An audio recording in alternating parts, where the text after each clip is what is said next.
Alam mo, ang maging OFW, ang isa sa pinakamahirap na desisyon na gagawin mo sa buhay mo kung mag-a-abroad ka.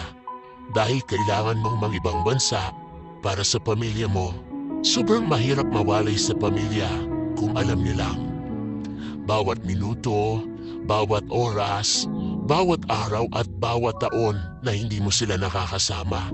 Lahat yan ay titiisin para lang mabigyan sila ng buhay na masagana. Kahit ang kapalit nito ay ilang taon na pagkakawalay sa kanila.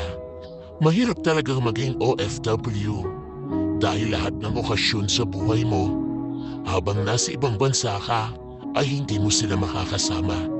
Nariyan ang graduation day, ang Pasko, bagong taon, at marami pang iba. Mag-isa mo itong haharapin. Oo, mag-isa, homesick, ang isa sa pinakamalakas na kalaban ng mga OFW na kapag hindi mo nalabanan, talo ka. Kailangan pag nasa ibang bansa ka, may baon kang 1 toneladang pasensya at gabundok malakas ng loob. Dahil lahat ng laban dito, haharapin mong mag-isa.